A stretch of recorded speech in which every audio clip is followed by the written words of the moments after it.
তত্ত্বাবধায়ক সরকার ব্যবস্থা ফিরিয়ে দিয়ে সংবিধানের পঞ্চদশ সংশোধনী বাতিল করে হাইকোর্টের রায় বহাল রেখেছে আপিল বিভাগ।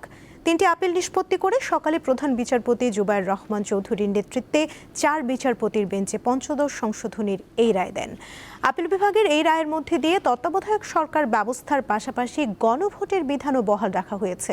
সংবিধানে হস্তক্ষেপ করলে রাষ্ট্রদ্রোহিতার শাস্তির বিধানও বাতিল করা হয়েছে। 2024 সালের 17 ডিসেম্বর পঞ্চদশ সংশোধনীর কিছু অংশ অসাংবিধানিক ও বাতিল করে রায় দেয় হাইকোর্ট। এ রায়ের পর তত্ত্বাবধায়ক সরকার ফেরার পথ খুললেও কিছু জটিলতা থেকে যাওয়ায় হাইকোর্টের রায়ের বিরুদ্ধে পৃথক 3টি আপিল হয়।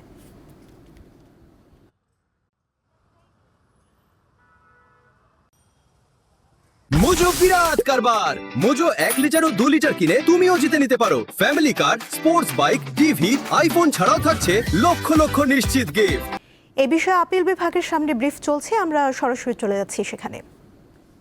সেই সংশোধনীটা কিন্তু হাইকোর্ট বাতিল করেছিলেন, যার ফলে হাইকোর্টের রায়ের ফলে তত্ত্বাবধায়ক সরকার ব্যবস্থা সংবিধানে পুনরায় ফিরে এসেছিল এবং সেই রায়টা আজকে সর্বোচ্চ আদালত কর্তৃক বহাল রাখাতে এটা আমরা নির্দ্বিধায় বলতে পারি যে তত্ত্বাবধায়ক সরকার ব্যবস্থা একটা বৈধ ব্যবস্থা, এটা অসাংবিধানিক কোনো ব্যবস্থা নয়। যেমনটি ত্রয়োদশ সংশোধনী মামলার রায়ে বলা হয়েছিল বা পরবর্তীতে পঞ্চদশ সংশোধনী করে তত্ত্বাবধায়ক ব্যবস্থা বাতিল করে প্রতিষ্ঠা করার চেষ্টা করা হয়েছিল যে এই ব্যবস্থাটা বাংলাদেশের সাংবিধানিক শাসনের সাথে পরিপন্থী।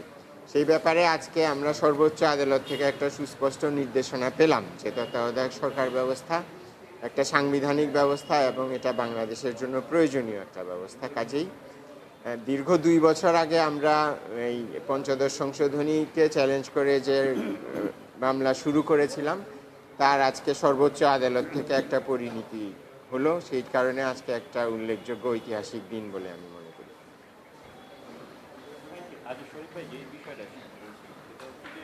মানে এই যে সংসদ ভেঙে যাওয়ার, সংসদ শেষ হওয়ার 90 দিন আগে নির্বাচন করার বিধান আর তত্ত্বাবধায়ক সরকার, তো এইখানে তো একটা সাংবিধানিক সংকট তৈরি হয়েছে। হ্যাঁ, কারণ আপনার এখন সংবিধানে হাইকোর্টের রায় যেভাবে আছে এবং যেভাবে আপিল বিভাগ সেটা বহাল রেখেছে, তাতে করে একটা স্ববিরোধিতা তৈরি হয়েছে সংবিধানের ভিতর। এরকম যে সংবিধানের একটা অনুচ্ছেদ অনুযায়ী সংসদ ভেঙে যাওয়ার 90 দিন আগে নির্বাচন করতে হবে এবং আরেকটা বিধান অনুযায়ী সংসদ ভেঙে যাওয়ার পর তত্ত্বাবধায়ক সরকার গঠন করতে হবে।